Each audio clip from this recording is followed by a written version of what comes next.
todo Dios santo que todos sabemos.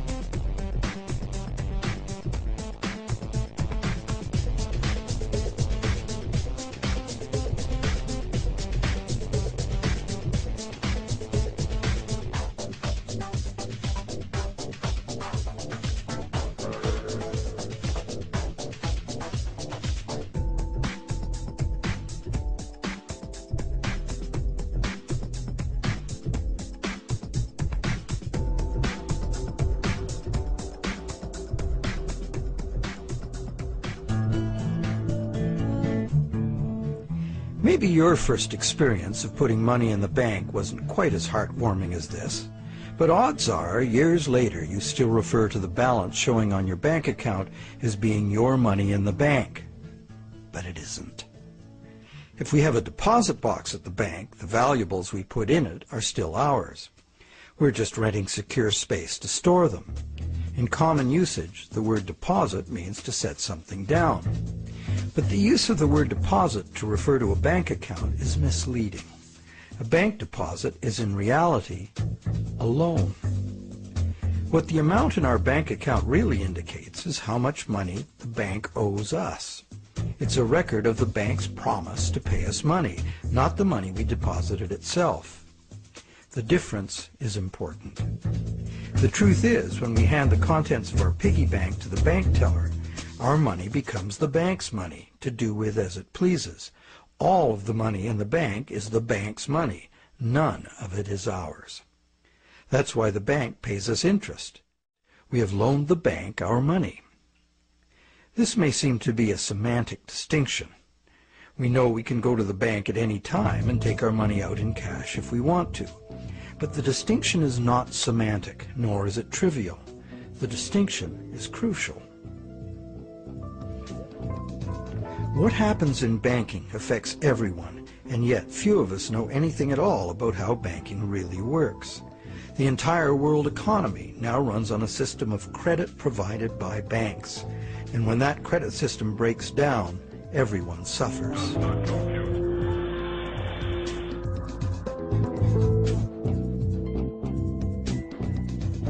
To make things worse, the explanations for these breakdowns offered by the experts never look at the root cause, namely, that other than cash and coins, which make up just 1 to 5% of money in circulation, all the money in existence today was created as the principal of a bank loan, with the banks requiring principal plus interest as so-called repayment.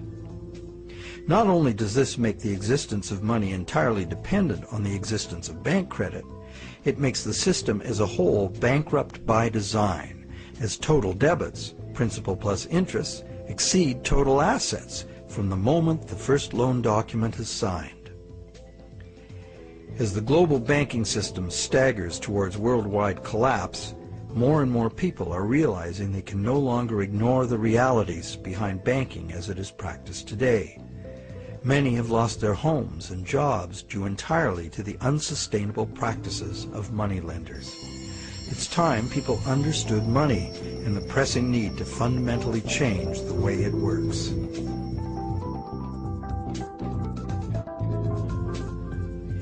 Clarifying what the words used in banking really mean is the first step.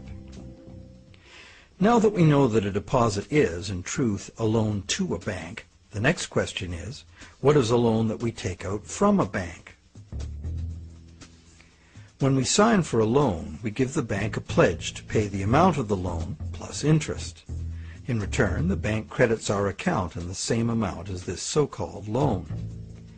While we speak of the bank as having put the loan money into our account, in reality, the only thing the bank puts into our account is its promise to pay the money. What has actually happened is an exchange of promises. Neither party has delivered anything to the other except matching pledges of debt. So who is the borrower and who is the lender? The terms loan, lender, and borrower are all misleading.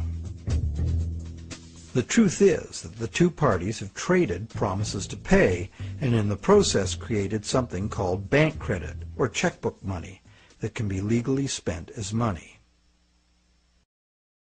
Bank credit can be spent because we, in our innocence, notice that each time we deposit into our account, it increases our balance by the same amount. In fact, unless we put something in, our account will be empty. Thus, it's a natural assumption that money in an account is money someone put in. The account is a promise to pay, not the money itself. In fact, a promise always indicates the absence of the item promised. Otherwise, why does it need to be promised? Now, because all bank accounts are just promises to pay, the bank and the borrower can simply exchange promises and, in the flash of a few keystrokes, a positive balance appears in the borrower's bank account without anyone putting existing money in. Now you know the real source of what we call a bank loan.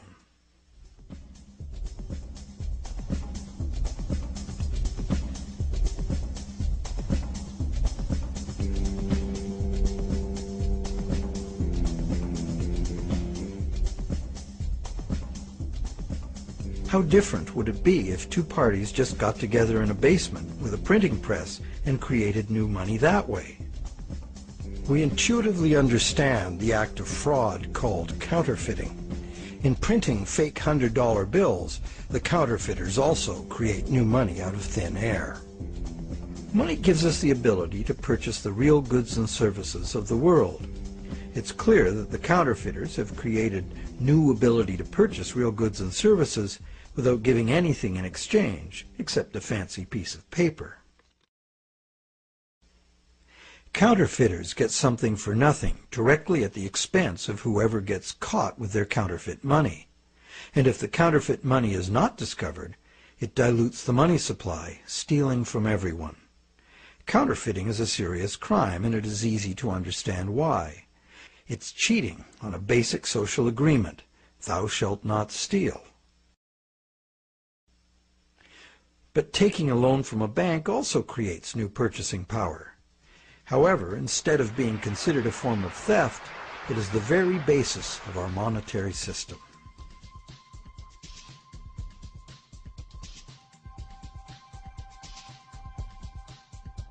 How did one form of creating money out of thin air become a crime and the other become standard business practice and the source of almost all our money? For this is what has happened. To understand how, we need to look at the history of the laws governing commerce. But before that, we need to understand the logic of the loan process itself.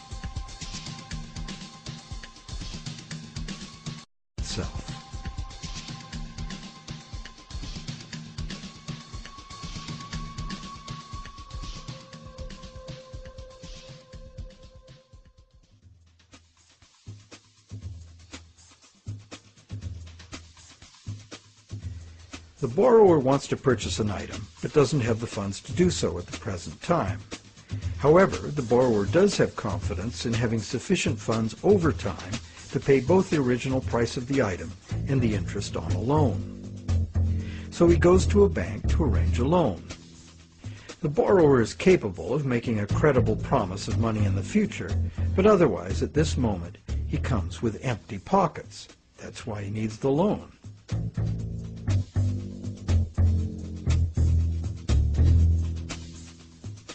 We're probably all familiar with what happens next. The bank gets the borrower to sign an agreement in which the borrower promises to pay the bank the amount of the loan plus interest, or, in default, surrender to the bank the object that is to be purchased with the loan. This is done countless times every day all over the world. But there's a problem. How can the borrower pledge as collateral something that the borrower does not yet own? If I wanted to borrow $10,000 from you to go on a luxury cruise to Europe, would you accept my neighbor's car as collateral? Of course not, because you know very well that I have no legal right to give you my neighbor's car, no matter how much I owe you. But if instead I promise to buy my neighbor's car with the $10,000 you lend me, the situation is different. You might agree to lend me the $10,000, believing I will buy the car and will pledge it as collateral for the loan once I obtain legal title to it. However, until the transaction is completed, your $10,000 loan cannot be secured by title to the car. This sequence of events problem could be very simply avoided. You could buy the car and then sell it to me. The bank could do it this way too. If the borrower commits to the bank to buy the item, why doesn't the bank just buy it with its own money and then sell it to the borrower on time payments at interest? Well, the answer to that question is also very simple. It's because the bank, like the borrower, has come to the transaction with empty pockets. The bank fulfills its part of the so-called loan transaction by creating an account for the borrower. The truth is, the so-called borrower has funded his own account by fraudulently pledging a car he does not yet own as collateral. And the bank, the so-called lender, hasn't put up any existing money at all. And, if all goes well, it never will.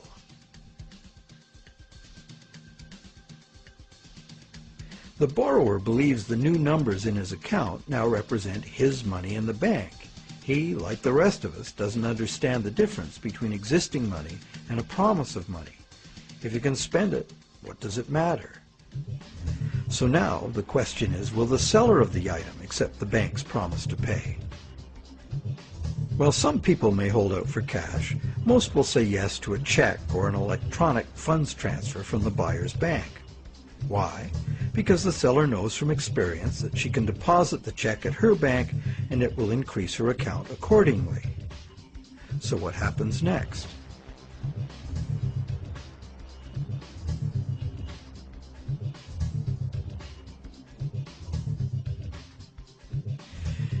Well, obviously the buyer's bank now owes the seller's bank the amount of the loan.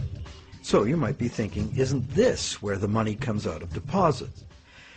The bank's promise to pay the borrower has just been transformed by the transaction into a promise to pay the seller's bank instead. So now the buyer's bank has to transfer some of its existing money to the seller's bank, correct? Yes, but probably only a small proportion. And over the long term, as long as the bank gets its fair share of deposits, the net amount of existing money the bank needs to cover its loans can theoretically be zero. How? Well, imagine first that the seller has her account at the same bank as the buyer. She deposits the buyer's check into her account. All the bank has to do to complete the transaction is reduce the buyer's account by the same amount it increases the seller's account. As both accounts are just promises, no existing money is involved in doing this. What is the end result? The bank has created bank credit for the borrower to the sum of $10,000. The borrower has bought the car that existed in the world of real things, and the seller now has that bank credit of $10,000. Thus, a brand new claim upon $10,000 worth of real goods of value was accomplished with absolutely $0 of the bank's or anybody else's money. On top of that, the bank gets to have all this so-called money paid back by the borrower's honest toil plus interest, or the bank gets the car. Magic like this is usually seen on stage. So now let's examine what happens if the seller deposits her check in a different bank. Won't that require a transfer of existing bank funds from the buyer's bank to the seller's bank? Perhaps, but it will almost certainly never be anywhere near the whole amount because, in effect, the banking system functions as one bank. To illustrate, let's add another transaction to this scenario. That same day, the seller's bank made a similar loan to a little old lady who bought a mega home theater system.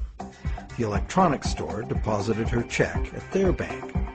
The electronics store's bank made a similar loan that was deposited at the original borrower's bank. And when all the various balances were settled, the banks didn't owe each other anything. And even if there were differences, they would have been just a small portion of the total credit created. So, at this point we can say that although banks don't actually lend out their depositors' money, as most of us imagine, they still need deposits to make loans.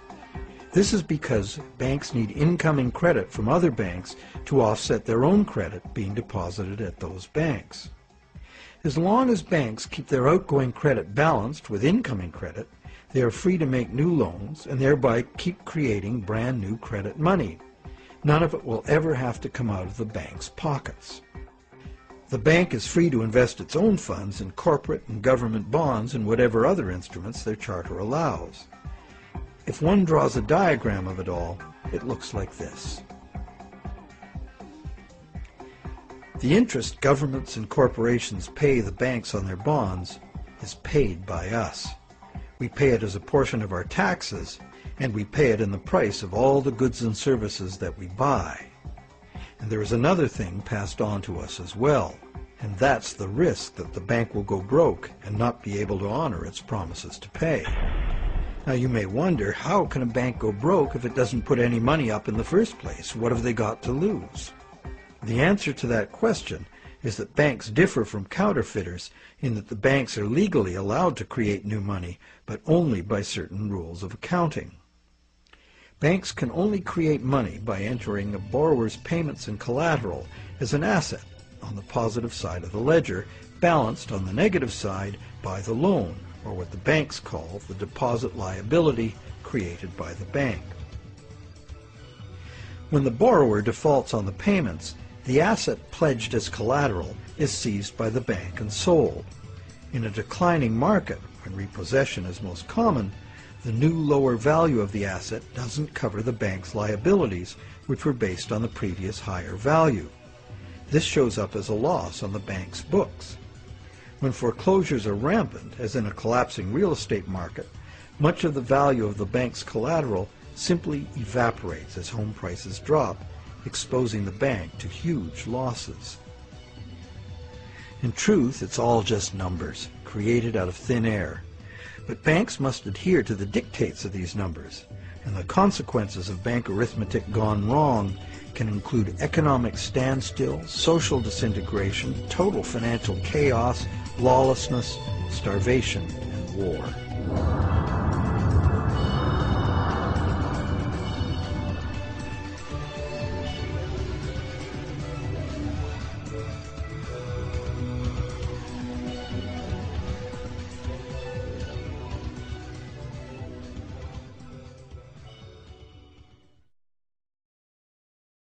However, for the purposes of understanding the anatomy of a loan, we shall assume that the system is still functional, and all three of the loans we were looking at will get paid. The end result is that not $1 of existing money has changed hands. The end result is that not $1 of existing money has changed hands, but $30,000 of new bank credit has been created and spent into the money supply, and each of the three banks gets to collect interest on $10,000 of it. Is creation of this brand new $30,000 really an act of fraud, like counterfeiting? The obvious difference is that the banking system is legal, regulated by government, and disciplined by the courts to follow the rules of accounting. Another difference is that there is no obvious victim, like the person getting caught with a counterfeit bill. Banks argue that the buyer and the seller both got what they wanted and agreed to, so where is the fraud? And if there was a fraud, who lost out? Well, to determine that, let us list who got what out of the deal. The borrower got the item he desired on terms he willingly agreed to. He may curse his decision later as he struggles to make the interest payments, or he may live happily ever after, thankful he got the loan. The seller got an increase in bank credit, which she's been conditioned since childhood to think of as her money in the bank. She's confident that she'll be able to spend it in turn, and she will. So, as far as the seller is concerned, she has been paid in full. She's happy. So who, if anyone, suffered as a result of the deal? Is there another party to this transaction we've overlooked? Well, there's also the bank that gets to collect interest on a promise to pay money. That's the business they are in and usually do very well by. And anyone else? Well, where did the car come from? It came from the world of real things. Natural resources, energy, and labor were expended to produce it. What if we consider the hidden party to be society at large and the natural world from which all things ultimately come? Because the brand new bank credit money didn't just sit there, it got spent into the general circulation in the real world. It's the real world that ultimately gets the new money in exchange for its car. This new money might stimulate new production, temporarily enlarging the economy, making lots of people happy. In fact, it often does, as most bank credit comes into being as a home mortgage, stimulus for the residential construction industry, a big provider of good-paying jobs. However, after its initial productive use, this newly created money will basically just dilute the money supply, reducing money's purchasing power by a very small amount. So, in contrast to counterfeiting, where the loss occurs to a specific victim, here the loss is borne by us all, because the real substance of the loan, the car, was extracted from the economy at large by a slight loss in the value of everyone's money.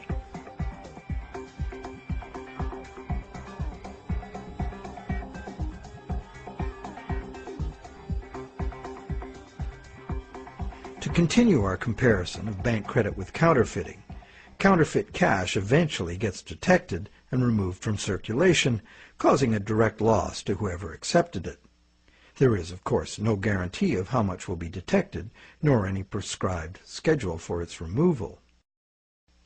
Bank credit is also removed from circulation over time, because, as bank credit is paid back, the principal part of every payment is extinguished.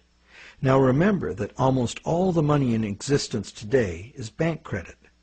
Therefore, almost every dollar that passes through our bank accounts has a scheduled appointment to one day be paid as a principal payment on a bank loan and cease to exist.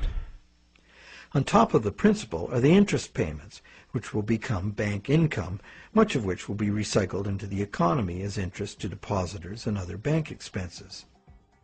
So it's not immediately apparent that there's a loss to someone as a result of bank credit being withdrawn from circulation the way there is with counterfeit cash. But if we look closer, we find an interesting situation. We don't need anything more than fundamental arithmetic to understand the power that lies in controlling the money supply and why, as currently designed, total debt must constantly expand or the system collapses. Whenever the rate of debt money creation falls behind the rate of debt money destruction, the total amount of money in use will shrink. This is called deflation because the money supply is shrinking like a deflating balloon. The result is less money relative to the goods and services available. With less money around to pay for them, the price of goods and services go down. At first, this sounds like a good thing, and it could be, if money were not created as debt at interest. For anyone not in debt, deflation would be like a general dividend on money, paid in goods and services of our choice. It would be as if money were the people's stock in their own prosperous company, their nation. People wouldn't have to demand a pay raise. If a nation were more productive as a whole, thus deserving of a raise, everyone would benefit automatically by having their money buy more. However, this is definitely not the effect deflation has in a system where money comes in the form of interest-bearing debt. More than 95% of all money currently in existence is in the form of debt to banks, promises to pay with interest added. And as we have seen, the principal is created, but not the interest. Due to the time delay between money's creation and its repayment and the recycling of interest earnings as bank operating expenses, most of us can keep up our payments while the money supply is increasing. However, if the money supply or total debt is decreasing, money becomes harder to earn due to its scarcity, and fixed payments become harder to meet. For those heavily in debt, the money shortage can become catastrophic.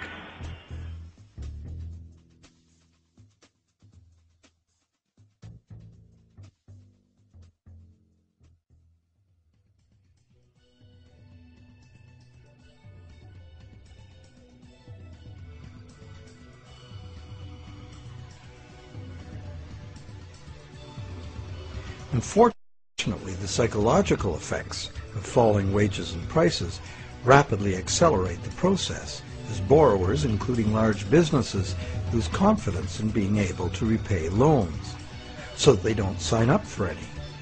And without new loans to replace old loans, the money shortage rapidly gets worse, resulting in a decrease in jobs and purchasing power, even in the midst of abundant resources and productive capacity. This dismal spiraling math makes mass foreclosures inevitable. Prices plummet as no one wants to spend their money. Shrinking values destroy the value of loan collateral, causing banks to write off huge losses. Some even close their doors. Consumer and business confidence is lost. Rampant economic and social dysfunction follows.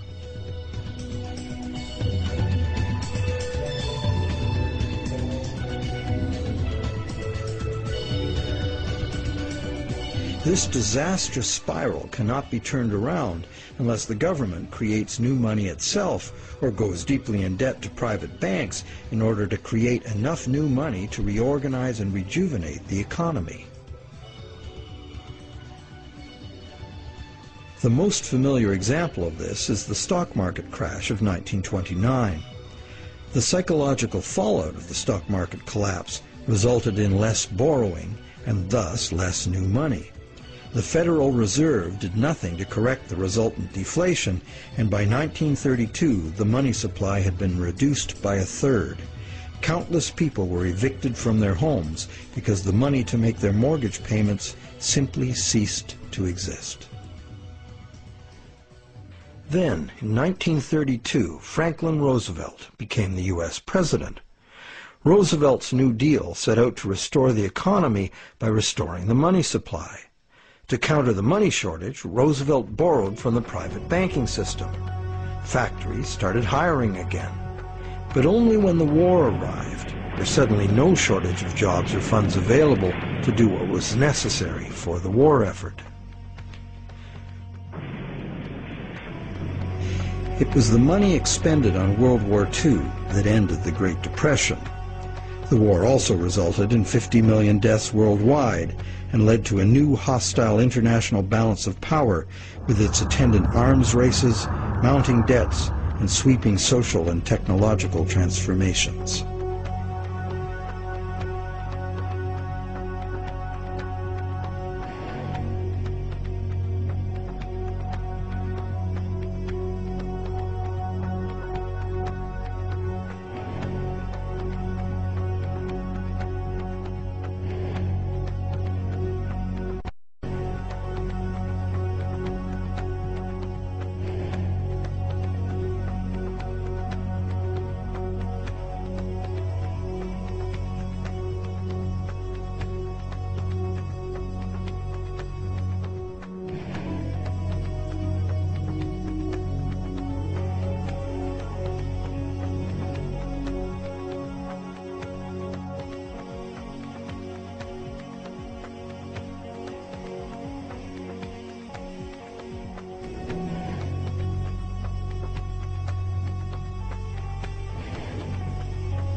The cycle of economic boom and bust is commonly called the business cycle, as if it were a natural occurrence like the hydrological or carbon cycle.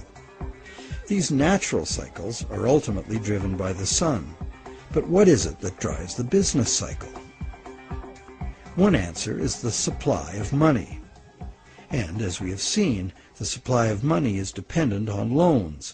So let's look at what happens during the lifetime of an individual loan. We've seen how bank credit is nothing more than the bank's promise to pay, which the bank has created on its books to balance the borrower's promise to pay that it has received. The bank's promise to pay is usually spent on some real good or service and allowed to circulate, making the efficient exchange of goods and services easier to accomplish. As a medium of exchange, today's promise to pay money is unsurpassed in its usefulness and flexibility. However, because no money is created to pay the interest, a seemingly impossible situation is created. On the face of it, if borrowers had to pay the interest they owe all at once, they would have to fight it out for a limited sum of existing money that was very much less than the total owed. The percentage that would be unable to pay off their loans would be simple to calculate. However, interest is usually paid over time, not all at once. If this interest income is recycled into the general economy as spending, it can be available to be earned repeatedly. Once we understand this, the question of whether interest is actually unpayable becomes more perplexing. Is there such a thing as a sustainable system of lending that does not produce mathematically inevitable defaults? In the Middle Ages, usury, meaning charging interest or any form of making gains solely from having money, was condemned as a sin. While the justification was moral, the reason was practical. In a fixed money supply like gold, anyone systematically rolling over all of their loan money at interest will soon end up with all the money. This problem was a big factor in the ruin of Rome. Private accumulations of gold forced the government to mint coins made of base metals instead of the real thing. Debased currency led to failing confidence and ultimate decline. The lesson was well learned. For the next 1,000 years, the Roman Catholic Church declared collecting interest on a loan to be a sin punishable by excommunication. In some countries, the penalty for practicing usury was death. Is charging interest really a sin? While today it seems very reasonable to charge for the use of money, there's a simple and unavoidable problem with doing so. Unless moneylenders spend every penny of interest they receive in such a way that the borrowers can earn it again, the borrowers are going to come up short regardless of their hard work and personal virtues. Someone will default simply as a result of the arithmetic. This is easy to picture where there's a fixed money supply like gold coin. As long as all of the coins taken in as interest are spent so that the borrowers can earn them, the same coins can be used to pay the interest over and over. The lender can profit by buying real things with this coin, but the coin itself must be spent, not lent nor removed from circulation. Leaving aside any moral considerations, this arrangement would be sustainable.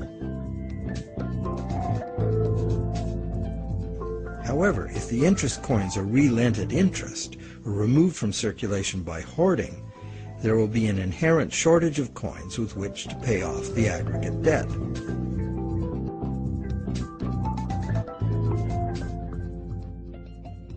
The situation is essentially no different in our current debt-based system.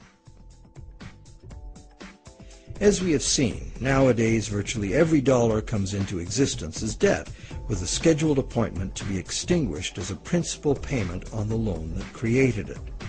Thus, for all borrowers to be able to make their payments of principal plus interest, two things must be true. The dollar created as the principal of the loan must be available to be earned by the borrower in order to make the principal payment that extinguishes that dollar. And every dollar the borrower pays to the bank as interest must also be available to be repeatedly earned by the borrower so that it can be paid as interest again and again.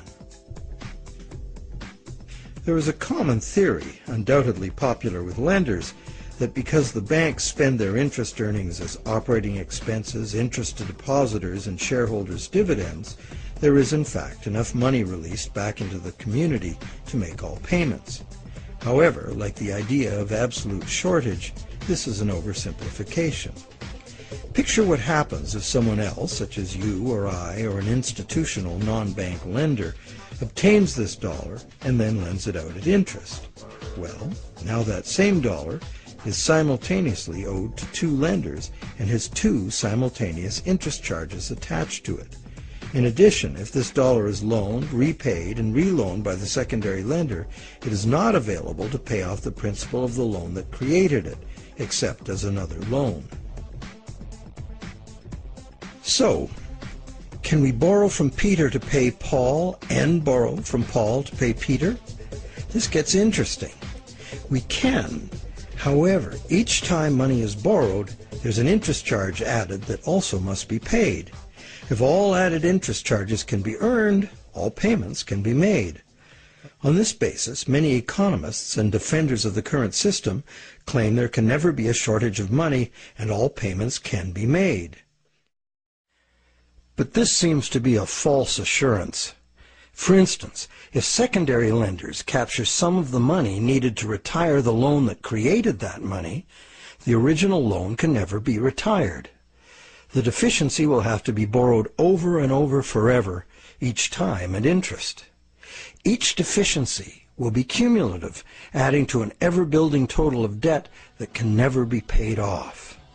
And it stands to reason that for each added interest charge in the system as a whole, something extra is demanded of the system as a whole to pay for it. This affects everyone, producers, governments, and consumers. For producers, that something extra must be raised through higher prices or more sales. However, competition for more sales usually requires lowering prices, necessitating even more sales, and leads to overproduction and saturation of the market. The end result can mean job losses, plant closures, and bankruptcies.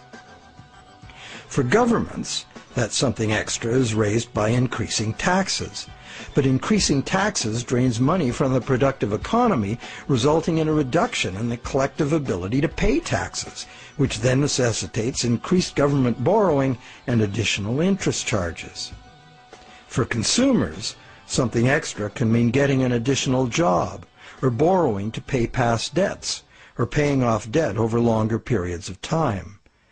However, competition for jobs tends to lower wages, and paying over longer periods of time adds enormously to the amount of interest owed. And of course, borrowing to pay off past debts is like trying to fill a hole with more hole. And that is the situation we find ourselves in today. Producers can't sell more because consumers can't afford to buy. Governments are cutting taxes, not raising, because consumers can't afford to buy. Governments are cutting taxes, not raising them, hoping to stimulate consumer demand. And consumers' real incomes are limited or even falling due to competition for a limited number of jobs. Therefore, any increase in the total amount of interest charges within the monetary system as a whole will result in a genuine shortage of money. This is because the real productive economy is limited by the availability of nature's resources. The productive economy exists to serve actual needs.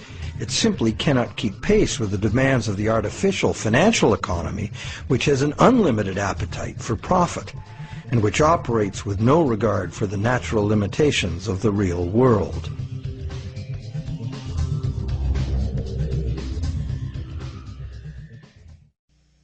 The theory that there's always enough money to pay the interest has a certain elegant simplicity.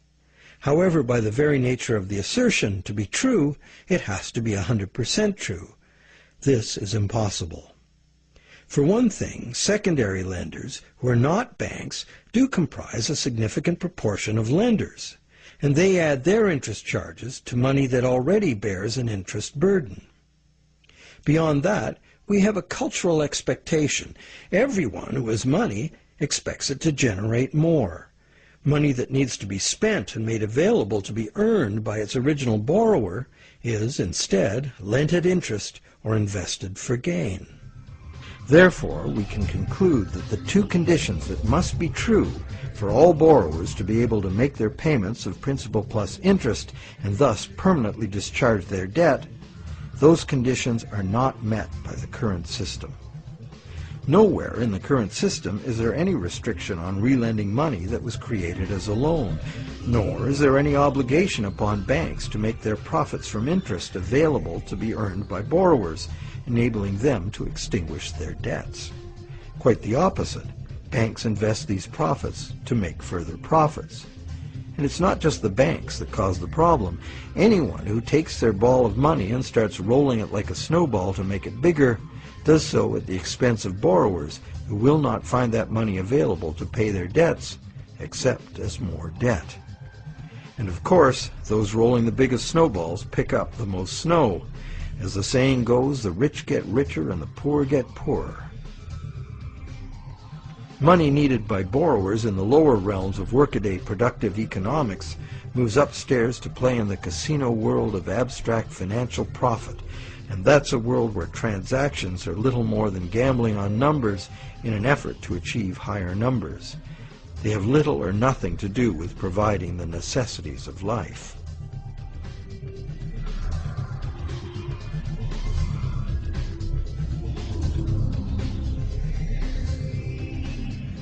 Today, the largest volume of money by far is changing hands in what is best described as the gambling economy. The foreign exchange markets, the derivatives market, and the rest of the financial instruments being played by banks and investment funds for as much profit as possible. For example, the volume of trade on the world's foreign exchange markets in just 1 week exceeds the total volume of world trade in real goods and services during an entire year. This money is in continuous play by speculators looking to make windfall profits on currency fluctuations. It exists, but only in the gambling economy. So how unpayable is the ubiquitous interest burden in actual fact? That could only be determined with certainty by tracking all the money in the world. With over 6 billion people earning, spending, borrowing, and lending, the world's money flows are at least as complex as the flows of the ocean. They are impossible to know. But the direction is pretty clear and simple, and it's the same old story. The rich are taking increasingly more money into the gambling economy, where ordinary borrowers have almost no chance to obtain it. And the only way the system can stay solvent is to create more money. And as money is created as debt, the only way to create more money is to create more debt in every way possible, including ridiculously easy credit for unqualified borrowers, massive government expenditures on security and war, and bailouts of insolvent banks.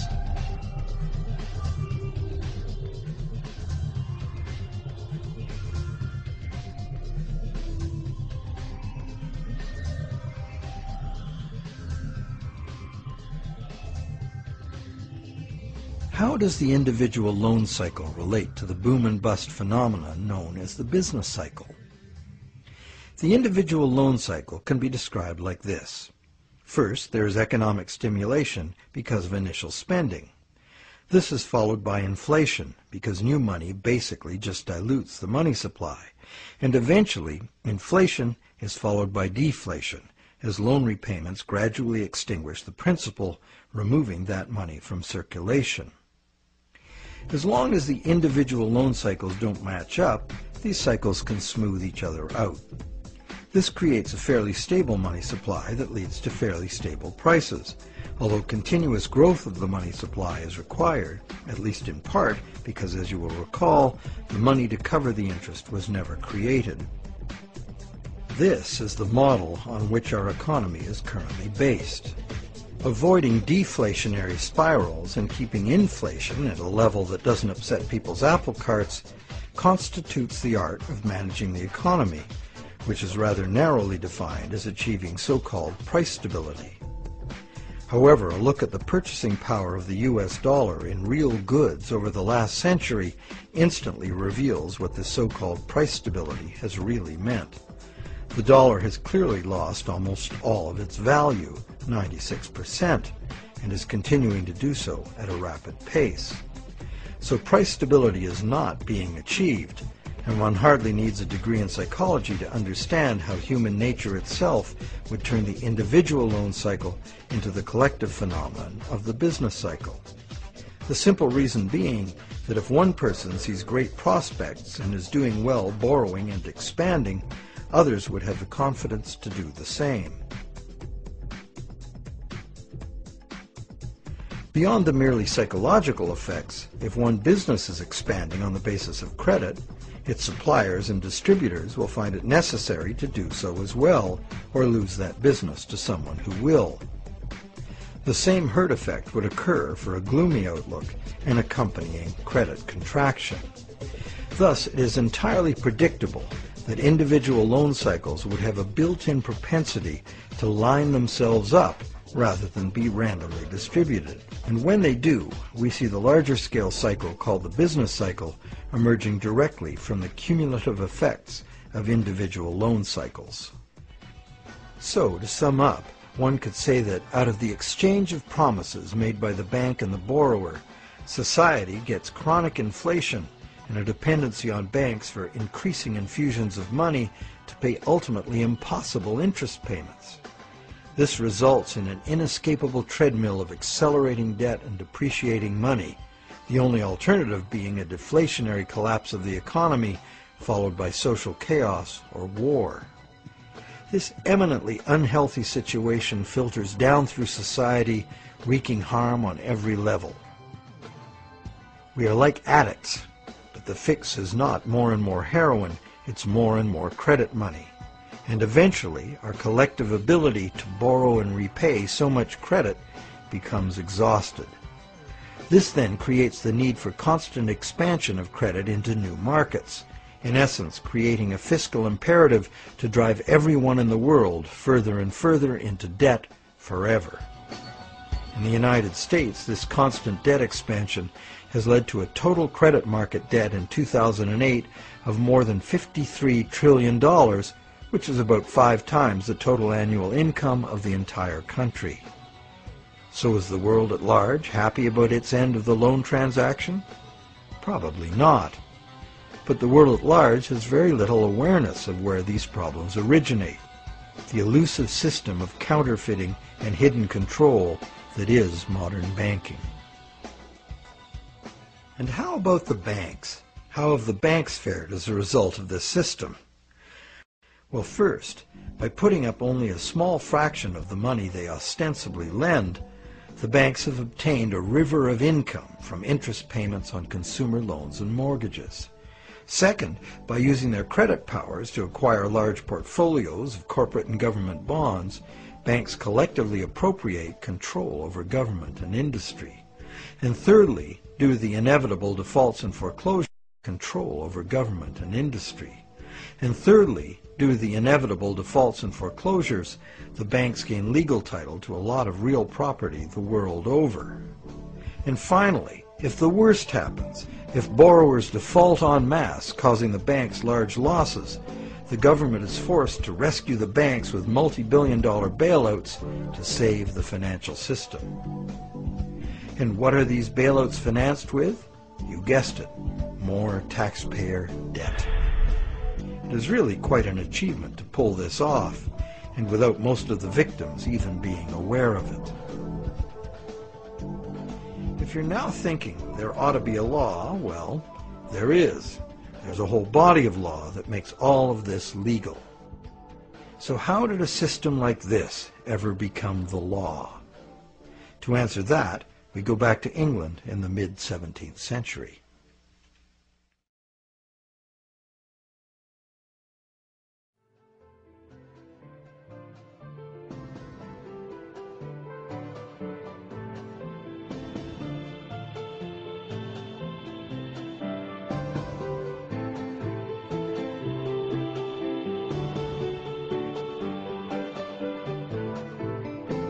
With the development of better ships and the new explorations they allowed, trade was expanding rapidly.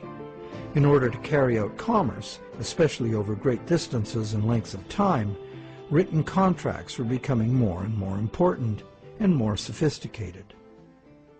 Under English common law, it had long been established that a contract could only be enforced if something of real substance had changed hands. A transfer of goods or rights in property was the real stuff of the exchange, and that was what the court would evaluate for fairness, not just the words on the document. A contract under which there had been no exchange of consideration, meaning real goods or rights in property, was deemed to be empty and was therefore not enforceable by the court. So, a contract in which a borrower, say, pledged a car he does not own in exchange for a bank's promise of payment would not even qualify as a contract. No common law court would enforce it. As well, in the event of a dispute over a contract, under common law, only someone who had actually provided consideration to the transaction, in other words, only someone who delivered the goods, had the right to sue in fulfillment of the contract by the other party. This right was not transferable to a third party.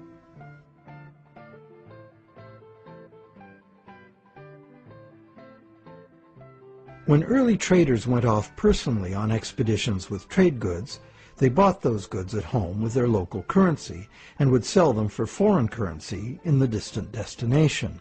They would then buy foreign goods with the foreign money, bring those goods home, and sell them for their local currency.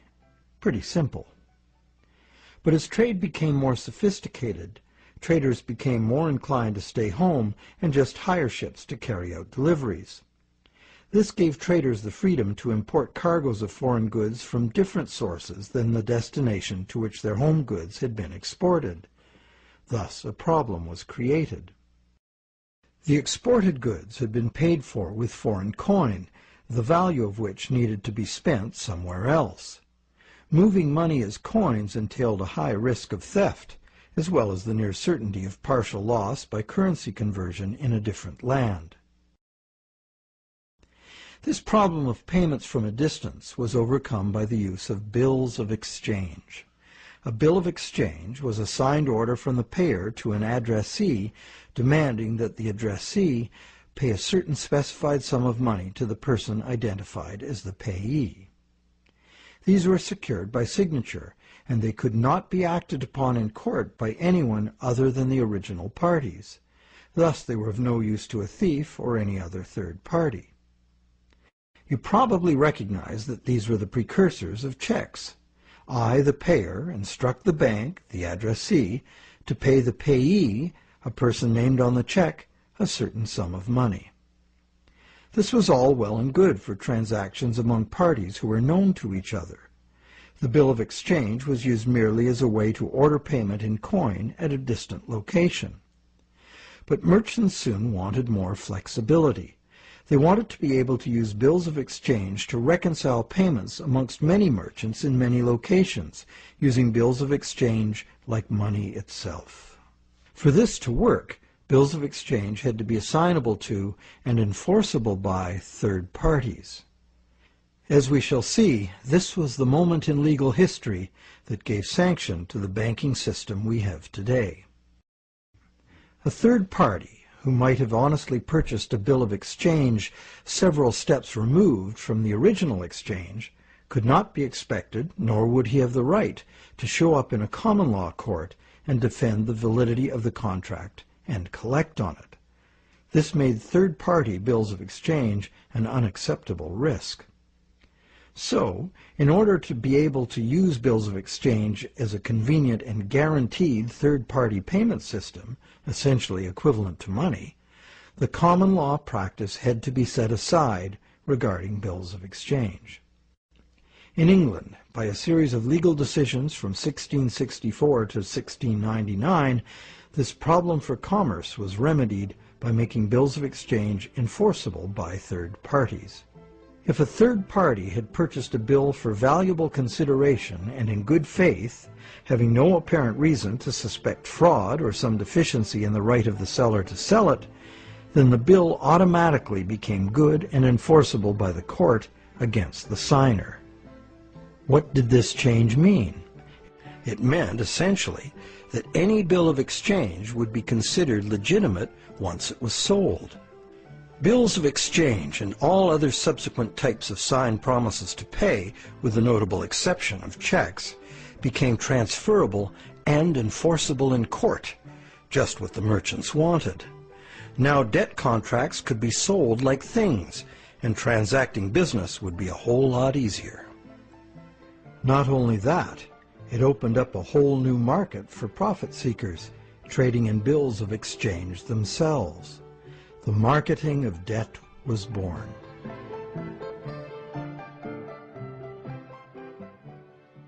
The change in the law had another effect as well. It made it possible to trick or even force a person into signing a legally binding promise to pay, and then, if that promise were purchased by a third party for real consideration and in good faith, it would be enforceable against the signer in court. Ultimately, this became one of the foundational principles of the Uniform Commercial Code, which governs the conduct of business in the United States, and by extension, in most of the world.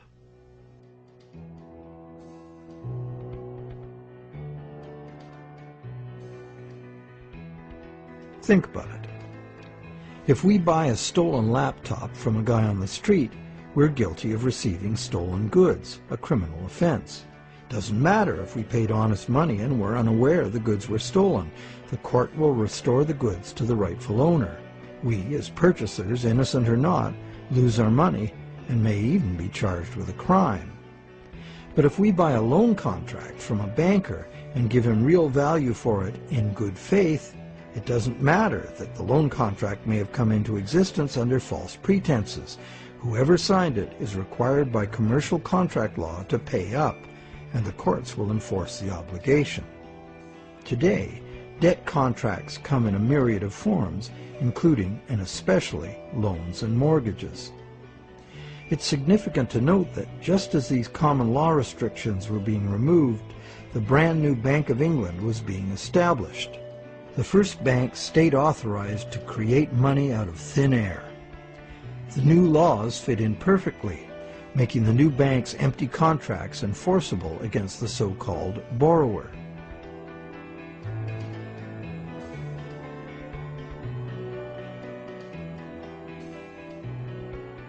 Those who have discovered the true nature of their own bank loans and have attempted to challenge the validity of their debt contracts in modern courts have discovered to their dismay that this commercial contract law is still the bedrock defense of money as debt. The bank will have sold the original loan agreement to a third party for value, and even though that third party is often just a sister company of the bank, all that matters to the judge is who possesses the document, what it says, and whose signature is on it. The bank's failure to inform the borrower about the true nature of the loan contract and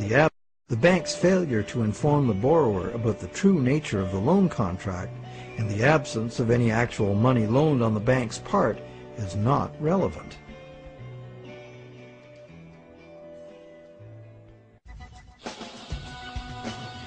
So, to conclude our investigation, it appears that modern banking practice rests on several distinct violations of common law, common sense, and natural justice.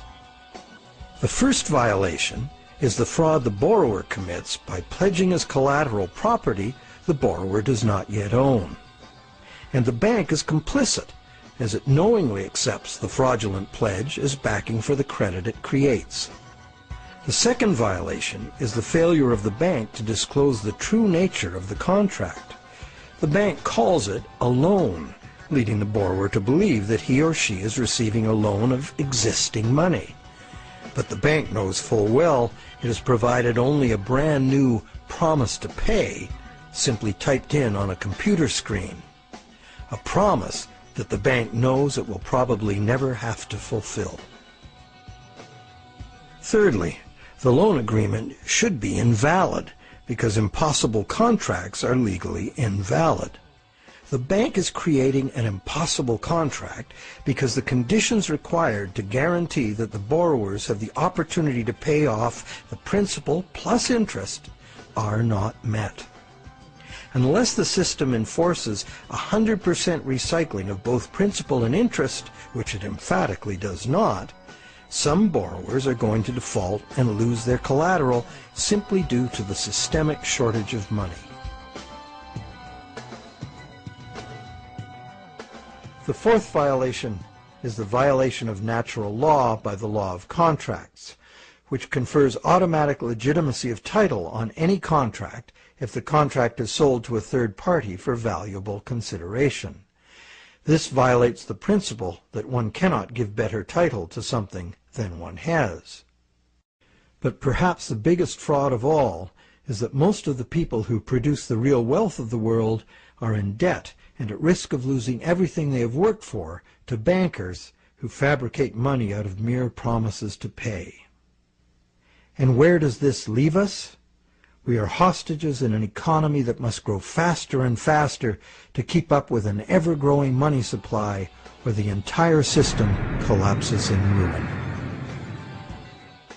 The money system as currently structured refuses to recognize that the real economy is limited by the capacity of the planet to provide the raw materials and waste disposal services the economy needs.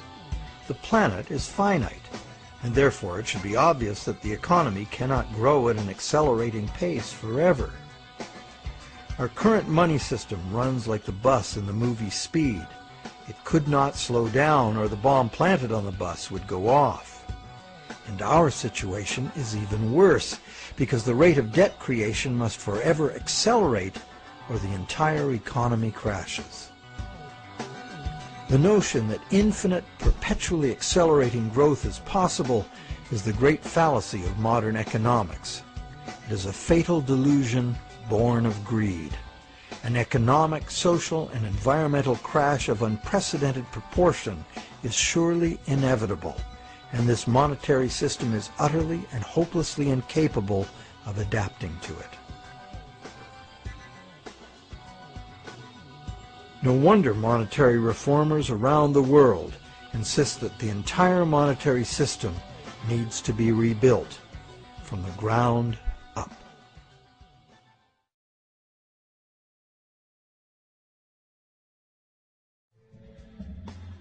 So what is the solution? One idea many people suggest is to return to the days when money was backed by gold. Gold, they argue, is the true money because it's inherently valuable. The underlying principle here is that money should be a commodity that is valuable due to its scarcity, as gold is scarce. As a general rule, those who hold this view of money also believe that money should exist independent of government. Another school of thought, diametrically opposite, is that the creation of money should be the exclusive prerogative of governments. Government, which represents all the people, should spend money into existence in the public interest, thus backing the currency with what it was spent on. Having taken back the power to simply spend money into existence, government would never need to go into debt or pay interest. Of course, government spending without limit would result in a worthless currency. To prevent inflation, money would also have to be extinguished. This could be accomplished using a wide variety of taxes, resource royalties, and user fees. Government spending and government taxes would, therefore, be interdependent and would equal each other in a perfect equilibrium. However, the goal of taxation would be to achieve price stability, as the government would have no need of tax revenues in order to operate. Over the centuries, both the gold-based system and various government credit money systems have been used, with the gold-based system prevailing well into the 20th century. This wasn't because government credit money didn't work. It did within the country itself, where it was accepted in payment of taxes.